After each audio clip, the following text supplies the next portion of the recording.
Tuhan ingatkan saya di 1 Petrus pasal yang kelima ayat 5 sampai dengan 6. 1 Petrus pasal yang kelima ayat pasal 1 Petrus pasal yang kelima ayat 5 sampai dengan 6. Demikian juga lah kamu, hai orang-orang muda, tunduklah kepada orang-orang yang tua, dan kamu semua rendahkanlah dirimu seorang terhadap yang lain, sebab Allah menentang orang yang congkak tetapi mengasihani orang yang rendah hati. Karena itu rendahkanlah dirimu di bawah tangan Tuhan yang kuat supaya kamu ditinggikannya pada waktunya. Saya percaya Bapak Ibu Saudara, kalau kita ingin menjadi lebih kuat, modal kita adalah kita terus rendah hati. Kita tidak akan pernah bisa lulus terhadap proses kalau kita tidak rendah hati. Seringkali masalah yang kita hadapi, konflik yang kita hadapi bukanlah konflik yang besar. Tapi apa yang menjadi besar itu adalah ego dalam hidup kita. Dan Alkitab ngomong dengan jelas bahwa orang-orang muda harus tunduk kepada orang-orang yang tua. Mungkin di tahun depan Bapak Ibu Saudara akan punya konflik terhadap orang tua atau anak terhadap orang tua atau juga orang-orang terhadap orang-orang yang dipimpin, pemimpin. Saya percaya juga ada banyak orang yang konflik terhadap sesamanya. Tapi Alkitab berkata dengan jelas kalau kita rendah hati, konflik kita kepada pemimpin, konflik kita bahkan kepada ministry, konflik kita kepada satu sama lain akan membuat kita itu menjadi lebih kuat, bukan menjadi lebih down. Dan bagaimana Allah memproses kita? Ya melalui konflik. Dan saya percaya bahwa ujian, masalah, konflik yang terbaik itu bukan datang dari luar, tapi datang dari dalam. Entah keluarga kita, atau satu rekan ministry, atau teman-teman kita, rekan kerja kita. Dan itulah yang menjadikan kita nanti kita itu punya hati yang rendah hati dan kita akan menjadi lebih kuat. Dan ini akan saya bahas, rendahkanlah dirimu di bawah tangan Tuhan yang kuat supaya kamu ditinggikannya pada waktunya. Dan saya suka ini teman Bapak Ibu Saudara, kesombongan kita tahu bahwa setiap daripada kita punya potensi yang besar, punya godaan yang besar untuk kita itu sombong. Yang sombong katakan amin. Nah kelihatan sombongnya kan. Ya rendah hati katakan amin. Kelihatan sombongnya. Saya percaya bahwa kesombongan kita itu semua punya kok. Dan kesombongan tidak terletak dari seberapa banyak uang yang kita punya. Ada banyak orang yang kaya rendah hati, ada banyak orang yang tidak seberapa kaya, sombongnya setengah mati. Pernah jumpai kan Bapak Ibu Saudara? Banyak. Mungkin juga itu salah satunya kita. Seringkali kan seperti itu. Kesombongan juga bukan berarti ganteng dan cantik loh. Ada banyak orang yang ganteng dan cantik rendah hati loh Bapak Ibu Saudara. Tapi ada banyak orang yang gak seberapa ganteng, seberapa cantik. Tapi mencentangkan. Bukan saya yang ngomong. Dan saya tahu bahwa kerendahan hati adalah cara kita untuk kita itu bisa menjadi lebih kuat. Dan kesombongan adalah ular berbisa dalam hidup kita yang bisa membunuh kita. Tidak terlihat tapi cukup mematikan. Tidak terlihat tapi itu semua bisa dijangkiti atas hidup kita semuanya. Dan tidak ada satupun kita itu yang bebas terhadap godaan ini. Dan congkak itu artinya apa sih? Sombong itu artinya apa sih? Manusia yang ingin menjadi sama dengan Allah. Salah satu arti congkak adalah seorang manusia yang seringkali kita itu ingin menjadi sama seperti Allah. Yang artinya kita itu ingin dipuji, ingin disanjung, ingin kelihatan hebat. Bahkan kita itu seringkali menaruh Yesus jauh di luar sana dan kita menunjukkan bahwa kita itu hebat. Dan seringkali ini terjadi bukan orang yang di luar tapi orang-orang yang melayani, orang-orang yang di dalam gereja. Yang seringkali ketika kita melayani, kita hanya mengutamakan diri kita lebih daripada kita mengutamakan Yesus. Bahkan itu kita tutupi dengan kerohanian kita yang luar biasa. Oh enggak kok, segala puji hormat kemuliaannya bagi Yesus. Tapi hati kita begitu sombong. Oh enggak kok, semuanya untuk Yesus. Tapi ketika dia enggak ditugaskan pelayanan, dia marah. Enggak kok, semua untuk Yesus. Tapi ketika ada orang yang dipakai Tuhan jauh lebih daripada dia sombong. Artinya kita itu sama ingin menjadi seperti Allah. Yang artinya kita punya peluang untuk kita itu sombong. Dan sombong itu juga berarti apa sih? Manusia yang tidak ingin tunduk dalam rencana Allah. Yang tadi menjadi sama dengan Tuhan. Yang ini menjadi Tuhan atas dirinya. Itu manusia yang sombong. Tidak ada satupun orang yang bisa memberikan masukan. Tidak ada satu orang pun yang bisa mengarahkan hidupnya. Tidak ada satu orang pun yang bisa berkata-kata atau menegur dia. Ini adalah ciri-ciri orang yang sombong dan orang yang sombong tidak akan pernah menjadi lebih kuat. Karena kita percaya bahwa kekuatan Tuhan itu datang atas hidup kita ketika kita rendah hati. Dan ketika kita rendah hati, kita mengizinkan Yesus untuk turun atas hidup kita dan bertata atas hidup kita. Amin Bapak Ibu Saudara. Dan orang yang rendah hati, dia tahu siapa pemilik hidupnya. Dia tahu siapa Tuhannya. Sekalipun itu susah. Dan hari ini kita sama belajar dari seorang pribadi yang saya sangat suka sekali dan saya sangat diberkati sekali. Apa artinya dia merendahkan dirinya di hadapan Yesus dan menjadikan Yesus adalah segalanya. Kita buka di Lukas pasal yang ke-5 ayat yang ke-1. Lukas pasal yang ke-5 ayat yang ke-1. Penjala ikan menjadi penjala manusia. Pada suatu kali Yesus berdiri di pantai Danau Genesaret, sedang orang banyak mengurumuni dia hendak mendengarkan firman Allah. Ia melihat 2 perahu di tepi pantai, nelayan-nelayannya telah turun dan sedang membasuh jalannya. Ia naik ke dalam salah satu perahu itu, yaitu perahu Simon, dan menyuruh dia supaya menolakkan perahunya sedikit jauh dari pantai. Lalu ia duduk dan mengajar orang banyak dari atas perahu. Setelah selesai berbicara, ia berkata kepada Simon, bertolak ke tempat yang dalam dan tebarkanlah jalamu untuk menangkap ikan. Simon menjawab, Guru, telah sepanjang malam kami bekerja keras dan kami tidak menangkap apa-apa. Tapi karena engkau menyuruhnya, aku akan menebarkan jala juga. Dan setelah mereka melakukannya, mereka menangkap sejumlah besar ikan sehingga jala mereka mulai koyak. Lalu mereka memberi isyarat kepada teman-temannya di perahu yang lain supaya mereka datang membantunya. Dan mereka itu datang, lalu mereka bersama-sama mengisi kedua perahu itu dengan ikan hingga hampir tenggelam. Ketika Simon Petrus melihat hal itu, ia pun tersungkur di depan Yesus dan berkata, Tuhan, pergilah daripadaku, karena aku ini seorang yang berdosa. Sampai di sana saja Bapak Ibu Saudara. Saya suka cerita ini. Simon Petrus, dia sudah bekerja keras dengan luar biasa. Dia sudah melakukan yang terbaik yang dia bisa lakukan. Menjadi seorang nelayan, dia pergi dini hari, dia memancing dengan jala yang sama, dia melakukan perahu yang sama, dia melakukan yang terbaik. Tapi pada kenyataannya dia tidak mendapatkan apa-apa. Ini yang saya suka dari Petrus. Ketika Yesus datang kepada perahu Petrus, Yesus tidak menjawab kebutuhan Petrus. Yesus tidak seakan-akan tidak peduli terhadap pergumulan Petrus. Bapak Ibu Saudara, kalau kita ketemu dengan Yesus, apa yang kita inginkan? Kita ingin jawaban kan? Kita ingin berkat kan? Kita ingin mujizat yang Tuhan sudah bisa sediakan itu. Harusnya Yesus bertanya kepada Petrus, Petrus, kamu sudah bekerja sepanjang malam ya, tebarkan jalamu. Apakah itu perintah Tuhan yang pertama? Tidak Bapak Ibu Saudara. Perintah Tuhan yang pertama kepada Petrus adalah Yesus naik ke perahu, kemudian tolak agak ke dalam, dan dia berdiri bersama dengan Petrus dan mengajar. Bapak Ibu Saudara, bagaimana perasaan Petrus pada waktu itu? Apakah Yesus itu enggak peduli sih? Aku enggak dapat apa-apa, aku sudah bekerja keras, aku sudah melakukan yang terbaik, di manakah Yesus?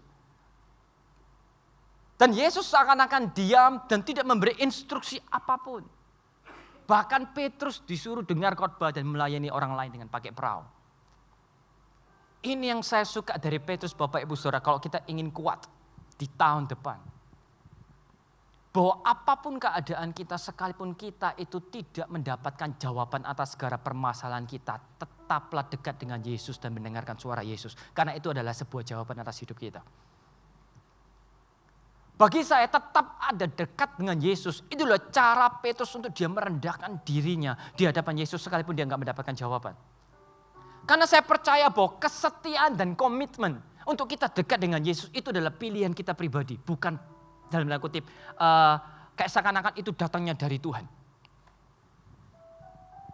Saya percaya bahwa Petrus bisa saja kecewa.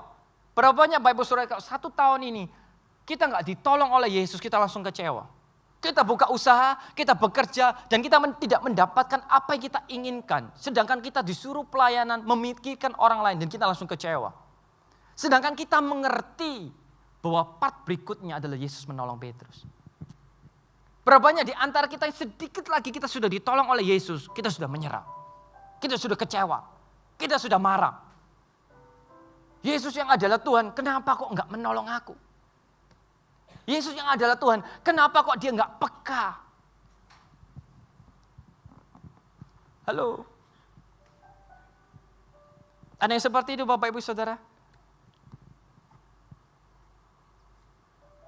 Apakah motivasi kita mengikut Yesus? Apakah pribadi Yesus itu segalanya? Ataukah kita ingin berkat Yesus saja?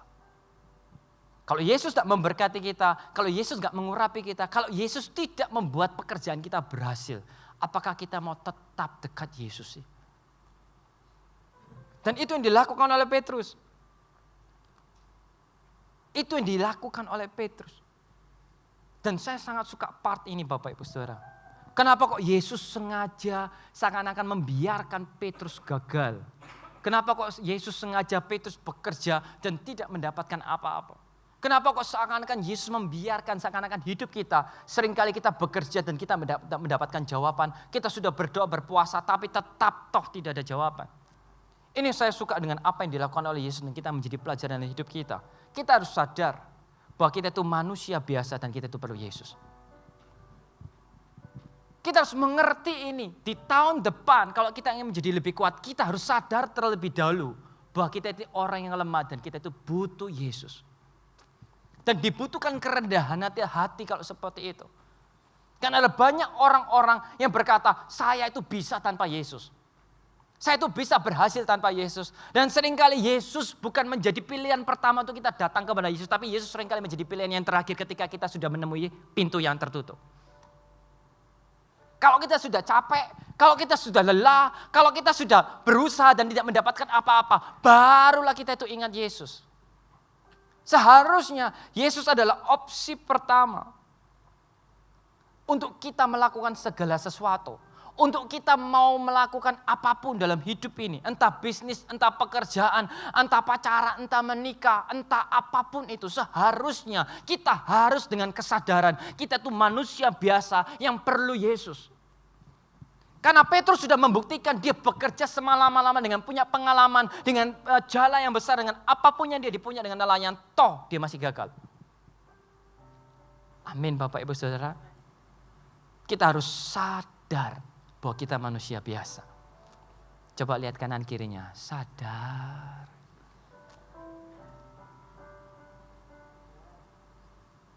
Amin. Dan kenapa kok Yesus sengaja membuat dia gagal? Gimana sih sikap kita ketika usaha kita gagal, ketika pekerjaan kita gagal, ketika kita sudah belajar dan kemudian nilainya tidak baik. Bagaimana sih sikap kita? Apakah kita mengambil shortcut? Apa kita mengambil jalan pintas? Apa kita pakai rekomendasi orang dalam? Ataukah kita menanti-nantikan Tuhan?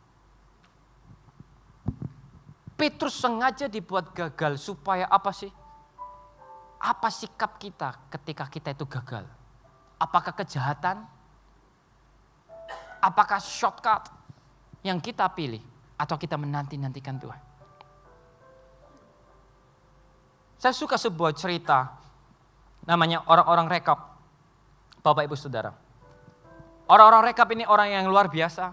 Pada waktu itu kisahnya tentang di Yeremia. Yeremia datang diutus oleh Tuhan untuk mencobai orang-orang rekap ini. Jadi orang-orang rekap ini adalah orang-orang yang memegang perintah turun-temurun dari bapaknya, turun-temurun nenek moyangnya.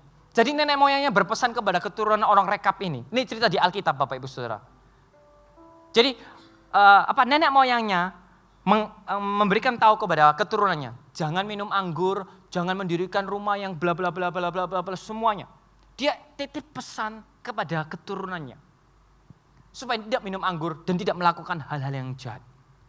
Kemudian datanglah Tuhan memberikan firman kepada Yeremia untuk mengajak keturunan orang-orang rekap ini untuk minum anggur.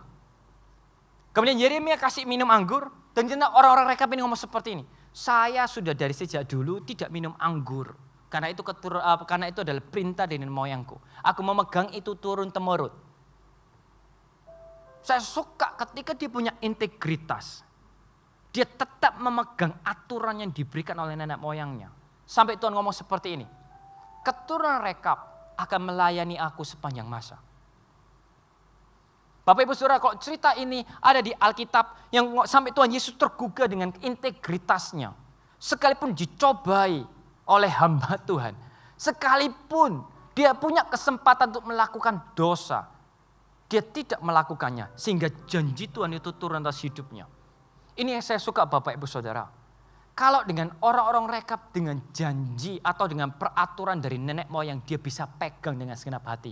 Apalagi Yesus yang sudah mati bagi kita, seharusnya peraturan, integritas harusnya kita punya untuk memegang firman Tuhan.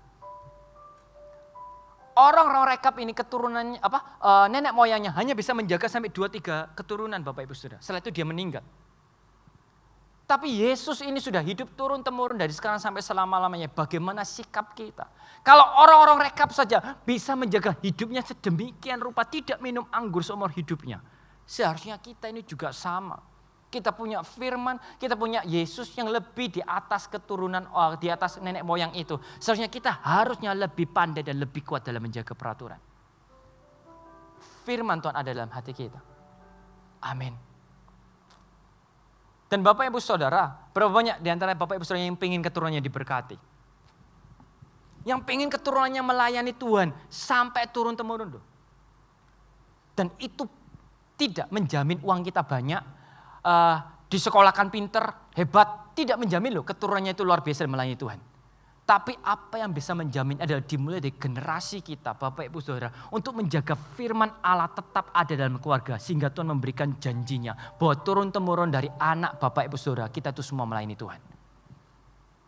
Apa yang menjadi jaminan itu bukan banyaknya uang, banyaknya pendidikan, banyaknya peraturan yang kita berikan. Tapi apa yang kita bisa jaminkan, yaitu sikap kita kepada Yesus. Yesus yang akan menjamin anak-anak kita semuanya. Yang percaya katakan amin. Berapa banyak Bapak Ibu Saudara yang disekolahkan di luar negeri pulang, tambah gak jadi orang. Berapa banyak Bapak Ibu Saudara saya temui banyak uangnya, tapi gak jadi orang. Tapi saya percaya di sini kita harus sadar, kita itu manusia biasa yang perlu Yesus untuk menjaga keturunan kita turun-temurun untuk melayani Yesus. Bukan uang kita, bukan kehebatan kita, bukan kepintaran kita, itu semuanya tetap sama. Bisa kita sediakan puji Tuhan. Tapi itu bukan segalanya. Amin Bapak Ibu Saudara. Dan itu sikap yang diberikan oleh Tuhan Yesus. Sengaja untuk meninggalkan itu. Sengaja untuk membuat Petrus seakan-akan gagal. Sengaja untuk membuat Petrus sadar, kita sadar semuanya. Bahwa kita itu butuh Yesus. Dan dari cerita ini juga saya belajar Bapak Ibu Saudara. Ketika Petrus sudah bekerja sepanjang malam. Ketika Petrus sudah melakukannya yang terbaik. Barulah Tuhan baru menjawab. Tebarkan jalamu ke tempat yang lebih dalam. Pergi lagi Petrus. Ini saya suka sekali Bapak Ibu Saudara. Orangnya sama, jalannya sama, perahunya sama. Tapi kali ini ketika dia menabur, dia menebarkan jalannya. Dia mendapatkan ikan. Sampai 2 perahu hampir tenggelam. Apa yang membedakan Bapak Ibu Saudara? Yang awal dia bekerja dengan keras dan yang kedua dia juga sama. Apa yang membedakan? Adalah penyertaan Yesus yang membuat kita itu berhasil. Kali ini Petrus gak perlu menempatkan berkali-kali. Hanya sekali dengan penyertaan Yesus akan membuat kita itu berhasil. Daripada berkali-kali dengan kekuatan kita. Di tahun depan Bapak Ibu Saudara, Tuhan ingatkan saya dan ini akan menjadi berkat untuk kita semuanya. Apa yang kita tabur di tahun depan, apa yang kita kerjakan, apa yang kita usahakan, apa yang kita geluti, Tuhan akan membuat kita berhasil. Bukan karena kita hebat, tapi karena kita itu sadar kita itu perlu Yesus untuk menyertai hidup kita. Ini menjadi doa saya setiap akhir tahun. Tuhan, jangan izinkan aku melangkah bila Engkau tidak beserta aku. Itu yang membuat saya sadar seperti Musa. Jangan suruh aku pergi berperang. Jangan suruh umat Israel ini bangkit untuk maju. Kalau engkau tidak menyertai. Bahkan Yesus ngomong kan, biar malaikatku saja yang menyertai. Ketika saya renungkan ayat ini, ketika saya lihat tafsiran. Malaikat Tuhan itu bukan malaikat sembarangan. Yang diutus Tuhan itu juga punya kuasa, punya kemampuan untuk membuat umat Israel itu menang. Setuju gak Bapak Ibu Saudara? Malaikat Tuhan itu cukup untuk membuat apa? Bangsa Israel menang terhadap semua musuhnya. Tapi saya suka sikap dari seorang Musa. Bahwa kemenangan tanpa Yesus itu bukanlah apa-apa. Untuk apa kita sukses bila kita tidak bersama dengan Yesus? Untuk apa kita melalui semuanya keberhasilan kalau kita tidak melaluinya tanpa Yesus?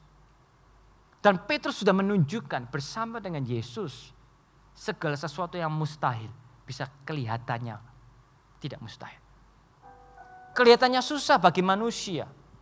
Saya suka sekali, kenapa saya suka dengan Petrus. Orang ini taat sekalipun dia itu marah dan kecewa. Dia ngomong kan, sudah bekerja keras aku ini Tuhan, aku nggak menangkap apa-apa. Aku ini sudah capek. Nggak apa-apa kok Bapak Ibu Saudara, kita itu curhat ke Tuhan. Mengeluh nggak apa-apa. Tapi setelah itu ya taat. Petrus, aku capek Tuhan. Aku itu nggak nangkap apa-apa. Aku itu bekerja keras sepanjang malam. Sepanjang malam Bapak Ibu Saudara. Hebat loh Petrus itu bekerja sepanjang malam. Saya kemarin sepanjang malam saya lihat MU. Manchester United sekalipun kalah. Nggak apa-apa. Karena saya percaya orang-orang yang pendukung MU, Manchester United adalah orang-orang yang kuat. Sekalipun kalah tetap setia. Amin. Ada di sini pendukung MU? Oh ada. Dan saya tahu Bapak Ibu Saudara bekerja keras, capek. Itu tidak mudah untuk kita itu disuruh. Sepakat nggak Bapak Ibu Saudara? Kalau contoh Bapak ya, Bapak sudah capek kerja sampai malam, terus pulang masih disuruh anaknya lagi. Gimana perasaannya? Kenapa nggak dari pagi? Kenapa nggak dari kemarin? Kenapa nggak dari minggu lalu? Pasti ngomel kan? Papanya sudah capek kerja dari pagi sampai malam, pulang, anaknya pingin makan. Jauh lagi. Halo. Tapi meskipun ngedumel, tapi tetap taat kan? Saya sering Bapak Ibu Saudara, istri saya itu suka makan masakan Manado di daerah Pakuan itu loh. San Antonio. Rumah saya di daerah Wiguna. Capek. Tapi saya, kok sudah makan? Belum. Enak makanan Manado di San Antonio. Bagaimana perasaan Bapak Ibu Saudara semuanya? Capek ngedumel, kesel aku. Capek. Soalnya dari pusat harus ke San Antonio, terus balik lagi ke Wiguna. Itu harus melintasi banyak kelurahan, kecamatan, kepolisian, polisi itu berapa ratus itu. Dan saya capek, tapi saya ngedumel, saya juga antar lagi Bapak Ibu Saudara. Kenapa? Karena saya cinta istri saya. Sama kan Bapak Ibu Saudara, Petrus juga capek. Disuruh lagi ke tempatnya dalam dan itu jauh lagi. Tapi dia karena cinta Yesus, dia tetap melakukannya kan. Sama Bapak Ibu Saudara, kita itu bisa mengeluh, kita itu bisa capek, kita itu bisa lelah. Tapi kalau Tuhan sudah bersuara, lakukan saja. Amin. Amin Bapak Ibu Saudara. Apalagi pasangan suami istri. Yang istrinya kalau aduh Pak yang atau Beb atau apapun itu panggilannya. Aku pengen makanan di Malang. Antar. Telepon Grab. Suruh antar istrinya. Enggak, just kidding. Saya percaya Bapak Ibu Saudara, kita itu boleh ngedumel. Tapi kita harus tetap taat. Daripada kita ya tapi ditinggal tidur. Kan lebih gak enak kan istri saya minta ke San Antonio. Enggak capek-capek. Oh iya boleh. Terus saya tinggal tidur. Itu lebih menyakitkan. Dan saya tahu Bapak Ibu Saudara, Yesus selalu menghibur kita. Tidak selamanya Tuhan itu akan membiarkan kita itu goyah dan lelah. Tuhan akan memberikan kita penghiburan. Tuhan akan memberikan kita sukacita. Berbahagialah kau Bapak Ibu Saudara sekarang menangis. Karena suatu saat kita akan bergembira. Kalau hidup kita terus enak Bapak Ibu Saudara, kita tidak akan pernah bisa mengerti dan mengucap syukur atas keenakannya diberikan Yesus. Saya kasih contoh. Kalau setiap hari kita makan steak daging ya, bukan steak golof. Steak daging. Setiap hari kita makan Bapak Ibu Saudara, apakah kita bisa enak? Setiap hari loh, 1 hari 3 kali. Steak yang terbaik kita makan terus. Makan terus. Kan Bapak Ibu Saudara, ketika dikasih makan tempe atau telur, kita itu akan bisa mengucap syukur. Sama kebalikannya, kalau hidup kita terus tempe telur tahu, terus nggak ada daging, sepet Bapak Ibu Saudara. Kadang hidup itu kadang harus di atas, kadang harus di bawah. Kenapa? Kalau kita di atas kita akan mengerti dan bersyukur. Kenapa kita pernah di bawah? Kalau hidup kita terus di bawah kita akan mengucap syukur. Kenapa? Karena kita akan diangkat di atas. Amin Bapak Ibu Saudara. Kalau hidup kita terus gembira, kita nggak akan pernah bisa mengucap syukur. Tapi kalau hidup kita itu sedih kadang-kadang, kita itu percaya kok, kita akan menghargai kegembiraan yang kita punya yang Tuhan berikan. Amin. Dan jangan terlalu banyak makan steak, kolesterol. Amin Bapak Ibu Saudara. Dan ini yang saya suka. Ketika Simon Petrus melihat hal itu, ia pun tersungkur di depan Yesus dan berkata, Tuhan pergilah daripada aku karena ini aku orang yang berdosa. Ini saya suka kata-kata ini. Ketika Simon Petrus melihat hal itu, apa yang dilihat Simon Petrus Bapak Ibu Saudara? Apa yang dilihat Simon Petrus sehingga dia harus tersungkur di depan Yesus? Apa yang dilihat Simon Petrus adalah dia melihat bagaimana Yesus mengangkat dirinya. Dia orang yang gagal dan Yesus menjadikan dia orang yang sukses. Dia orang yang biasa-biasa, tidak ada orang yang tahu siapa dia. Tapi ketika Yesus menyertai hidupnya, semua orang teman-temannya bisa melihat dia bahwa Petrus yang dulu bukanlah Petrus yang sekarang. Yang artinya Petrus bukan lagi orang yang miskin. Tapi Petrus adalah orang yang berhasil dan banyak ikannya. Bapak Ibu Saudara, yang dilihat Petrus itu adalah kesuksesan, Yesus mengangkat hidupnya, dia menjadi orang yang luar biasa. Tapi saya suka sekali kata-kata Petrus, saya suka sekali sikap dari seorang Petrus. Dia merendahkan dirinya di bawah tangan Tuhan yang kuat, sekalipun dia sukses, sekalipun dia sekarang sudah banyak ikannya, sekalipun dia sekarang sudah terkenal di kalangan teman-temannya, bahwa dia bukan lagi nelayan yang gagal. Toh itu semuanya tidak membuat dia sombong di hadapan Yesus.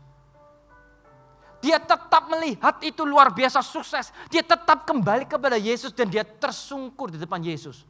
Yang artinya apa Bapak Ibu Saudara? Bahwa Yesus itu lebih penting, Yesus lebih berharga, Yesus lebih luar biasa, Yesus lebih dahsyat daripada apa yang diberikan Yesus dalam hidupnya. Seharusnya sikap ini yang membuat kita itu lebih kuat di tahun depan. Bahwa kekayaan, kesuksesan, keberhasilan atau apapun yang Tuhan berikan dalam hidup kita tidak membuat kita itu lupa untuk kita itu tersungkur di depan Yesus dan berkata, ampunilah aku ini orang yang berdosa dan aku ini manusia biasa. Seharusnya sikap yang seperti inilah yang membuat kita itu menjadi lebih kuat di tahun depan Bapak Ibu Saudara. Bahwa kesuksesan kita, keberhasilan kita tidak membuat kita itu lupa. Berapa banyak Bapak Ibu Saudara sama seperti 10 orang yang kusta itu. 9 tidak kembali, hanya 1 orang yang kembali dan tersungkur di depan Yesus. Semua orang mendapatkan mujizat, tapi hanya 1 aja yang kembali untuk tersungkur di depan Yesus. Apakah kita itu adalah orang yang merendahkan diri kita di hadapan Yesus ketika semua keberhasilan ada dalam hidup kita? Halo Bapak Ibu Saudara. Ketika Petrus melihat hal itu, bisa enggak sih Petrus itu tidak melihat lagi Yesus? Yesus hanya dijadikan alat untuk dia diberkati. Yesus hanya dijadikan alat untuk kita itu diurapi dalam pelayanan. Bapak Ibu Saudara, Yesus kita itu bukan dukun dan roh jahat. Dan bukan pesugihan. Sekali kita dapat, kita tinggal. Tapi Yesus adalah pribadi yang layak untuk kita cintai lebih daripada berkat yang dia berikan atas hidup kita. Harusnya Yesus menjadi pribadi yang kita harus sembah, kita harus setia, kita harus berikan yang terbaik lebih daripada apa yang dapat Yesus lakukan atas hidup kita. Dan itu dilakukan Petrus Bapak Ibu Saudara. Dia nggak peduli keberhasilannya, dia nggak peduli seberapa banyak teman-temannya akan follow Instagramnya. Mungkin pada waktu itu kalau Petrus punya Instagram mungkin sudah centang biru. Viral. Kenapa? Karena nelayannya gagal sekarang punya 2 perahu yang penuh dengan ikan. Tapi toh itu semuanya tidak membuat dia itu lupa akan Yesus. Dia tetap tersungkur loh Bapak Ibu Saudara. Dia tetap merendahkan diri di bawah tangan Allah yang kuat. Sebab dia sadar semua keberhasilannya itu karena Yesus. Dan saya percaya Bapak Ibu Saudara, kenapa Petrus bisa tersungkur? Karena Petrus sudah tahu apa itu artinya gagal. Sehingga ketika dia berhasil, dia tahu hanya satu pribadi yang bisa membuat dia berhasil, hanya Yesus saja. Sehingga dia makin cinta, dia makin dekat dengan Yesus. Karena Alkitab tadi sudah ngomongkan, rendahkanlah dirimu di bawah tangan Allah yang kuat dan kita akan ditinggikannya pada waktunya. Tugas kita itu hanya merendahkan diri kita di bawah tangan Allah yang kuat. Tugas Allah akan meninggikan kita. Amin Bapak Ibu Saudara. Tugas kita itu hanya tersungkur di depan Yesus. Tugas kita itu hanya melakukan yang terbaik yang kita bisa. Setelah itu adalah Tuhan akan meninggikan kita tepat pada waktunya. Amin. Amin Bapak Ibu Saudara. Dan ini konteks untuk yang rohani. Petrus seharusnya sombong Paul. Kenapa? Karena dia ada orang yang taat. Kerohaniannya harusnya tinggi. Dia mendengarkan suara Tuhan, dia bangga, dia luar biasa, dan dia taat, dia mendapatkan mujizat. Halo, saya sering jumpai Bapak Ibu Saudara, tidak di sini kok. Kalau di CG, kalau ada orang-orang yang kesaksian, yang dihebatkan itu adalah ketaatannya dia kepada Yesus, bukan Yesusnya yang luar biasa dan memberikan dia kekuatan untuk taat. Halo, kita akan seperti ahli Taurat dan orang Farisi. Kamu berpuasa berapa jam? Nanti kan ada puasa 8 sampai 12 Januari. Semua ikut ya Bapak Ibu Saudara. Nanti kalau apalagi kan di sini banyak pemimpin yang suka makan kan. Kalau siang-siang upload makan langsung hakimi. Enggak. Just kidding. Semuanya puasa. Gak lagi ada semuanya yang upload IG story makanan. Semuanya upload IG story tentang ayat. Bila besar nafsumu taruh pisau di lehermu. Amin Bapak Ibu Saudara. Dan itu yang dilakukan Petrus. Ketika Petrus sekalipun kerohaniannya cukup tinggi, dia mendengarkan suara Tuhan dan dia taat. Toh itu juga tidak membuat dia itu sombong Bapak Ibu Saudara. Dan saya suka ini ayat ini. Saya akan tutup dengan ayat ini. Di Ulangan pasal ke-8. Ayat ke-17 sampai dengan 18. Ulangan pasal 8 ayat 17 sampai dengan 18. Dikatakan seperti ini, maka janganlah kau katakan dalam hatimu, kekuasaanku dan kekuatan tanganku lah yang membuat aku memperoleh kekayaan ini. Tapi haruslah engkau ingat kepada Tuhan Allahmu, sebab dialah yang memberikan kepadamu kekuatan untuk memperoleh kekayaan dengan maksud meneguhkan perjanjian yang diikrarkannya dengan sumpah kepada nenek moyangmu seperti sekarang ini. Saya suka sekali ayat ini Bapak Ibu Saudara. Dialah yang memberi kekuatan untuk memperoleh kekayaan. Dialah memberi kekuatan kepada kita untuk kita memperoleh kekayaan. Dialah memberikan kekuatan kepada kita untuk kita itu taat. Dialah memberikan kekuatan kepada kita untuk kita itu tetap stay, untuk tetap komitmen, untuk tetap setia di hadapan Yesus. Jangan lupakan ini Bapak Ibu Saudara. Bahwa dialah juga akan memberikan kekuatan untuk kita semua untuk mengakhiri pertandingan nanti dengan luar biasa. Amin Bapak Ibu Saudara.